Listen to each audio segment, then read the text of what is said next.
The existence of unexploded U.S. munitions in Iranian nuclear sites, nuclear facilities, have been identified. It's worth remembering the U.S. mainly used Tomahawk missiles and GBU-57 bunker buster bombs. Unexploded munitions can be reverse engineered. The U.S. has given their most precious technology directly to the Iranians, seemingly. I would imagine that technology would probably be pretty useful in the hands of the Russian armed forces or the Chinese PLA. I'd imagine they would actually find that extremely useful. I would imagine it probably would not take long for their engineers to, reverse engineer what made that missile so special. One man's trash is another man's treasure. That is the story that I want to take a look at now, because apparently when the United States decided to carry out this massive, the biggest, the most successful, the most deadly, the most damaging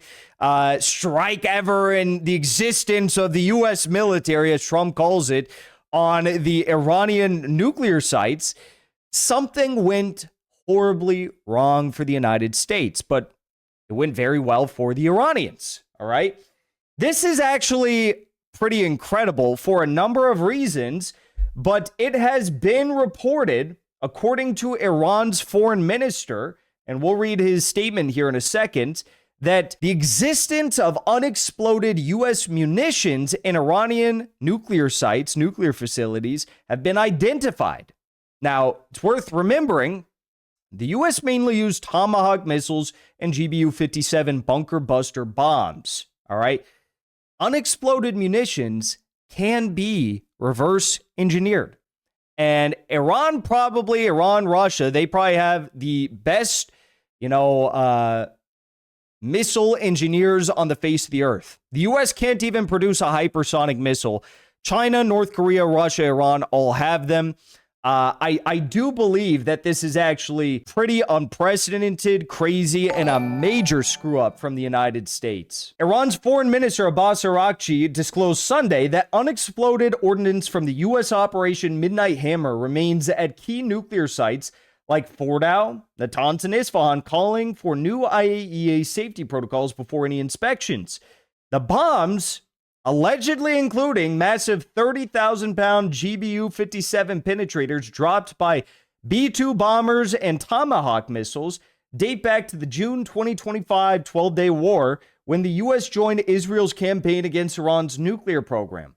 While U.S. officials claimed success in obliterating facilities, Iran says they've repaired some of the missiles potentially. Social media speculates on reverse engineering intact GBU-57s, though experts doubt Iran could deploy copies without suitable aircraft. My guess is that if Iran can get, things up into beyond the atmosphere, they can probably get a GBU-57 up into the air, and they've also got Su-57s coming. So the reason why this is so important, okay, is not even just for Iran. We'll get to what I mean by that in a second, but let's first take a look at why it is important for Iran.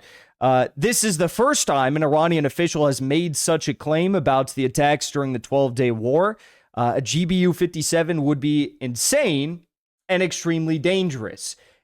This is Elijah Magnier writing, Iran will soon produce its own 14-ton GBU-57 bunker buster bombs to use probably against Israel's nuclear facilities in case of war or even the assassination of its nuclear scientists. Iran's foreign minister has confirmed that unexploded bombs remain inside the Iranian nuclear facilities that failed to detonate at the Fordow nuclear facility. The foreign minister's disclosure about an unexploded GBU-57 appears unlikely to have been accidental or purely technical. In strategic communication terms, it can be read as a layered message directed at Washington. First, it signals resilience by indicating that Iranian teams reached the interior of the struck site and assessed the damage. Tehran is implying that the strike did not achieve its intended objective of disabling the nuclear facility. Second, it introduces leverage. Possession of unexploded U.S. ordnance carries intelligence and technological value. Publicly acknowledging it hints at a potential bargaining chip, linking the issue implicitly to long-standing Iranian demands such as the release of frozen financial assets. Third, it serves as a deterrent signaling. The suggestion that such material could, in principle, be studied or transferred raises the cost of escalation and invites negotiation. The underlying message is not necessarily transactional in a literal sense, but strategic. Pressure can be reciprocated with counterpressure, and escalation can be converted into bargaining chips. Okay, now, what he's talking about there in the last point is actually probably the most important point, because there is, as far as I know, there is no equivalent to these GBU-57 bunker buster bombs, okay?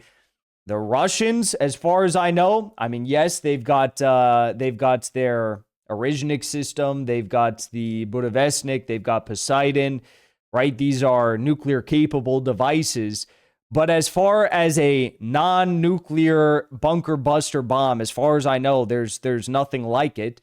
China obviously has developed, their own equivalent that's superior to the B-2 bombers. But as far as the payload, this is actually unprecedented, okay, in terms of what the enemies of the United States have.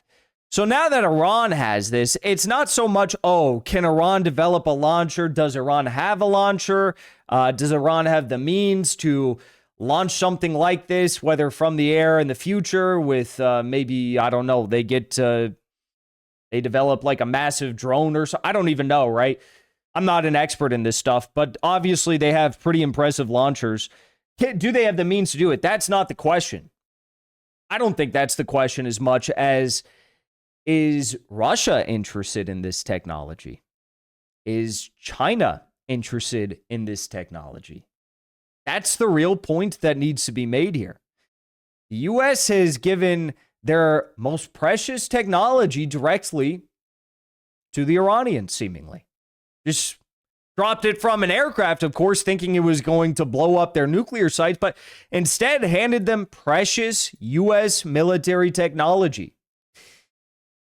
I would imagine that technology would probably be pretty useful in the hands of the Russian armed forces or the Chinese PLA. I'd imagine they would actually find that extremely useful. I would imagine it probably would not take long for their engineers to, reverse engineer what made that missile so special. And the fact that Iranians have that now, supposedly, if you believe what he's saying here, and it's kind of like a random thing to lie about if you were to lie about it, I think it's true. The fact that the Iranians have it, it literally doesn't even matter so much about their own capabilities. Okay, they're going to take a look at it. They're going to study it. Maybe they use it now. Maybe in the future it becomes useful for them. But how it's really useful in the immediate, right now, this very second, is to say, hey, Russia, you know how we've been wanting things X, Y, and Z? We haven't been prepared to do the deal that you were saying, this, that, and the other. It's like, hey, China, you know how we've been wanting this from you? We have a GBU-57 now. How about that? And in all likelihood, the Iranians have known this for quite some time. And I'm sure that these talks and negotiations about this technology has already been had with the Russians and the Chinese, right? But I'm just giving you a look at how the conversation, I would imagine, probably went if this is all true. So there's that. Doesn't look good for the United States. They don't have hypersonics, and now their patented, unprecedented, unparalleled bunker buster bombs are in the hands of Russia, China, North Korea, and even Iran. Who could have imagined? What an L for the United States. Nothing new, just another L. Before you leave, I want to say thank you for the support, because after 2 years of being banned, we are finally back home on YouTube. So be sure to subscribe to our channel and also join as a member on our channel using the link at the top of the description. I rely on the generous support of viewers like yourself to get the truth out to as many people as possible. You can also support the show on Locals or Give Sin Go. The mainstream media and the powers that be are never going to stop attacking us for bringing the truth to as many people as we do. Thank you so much for your support.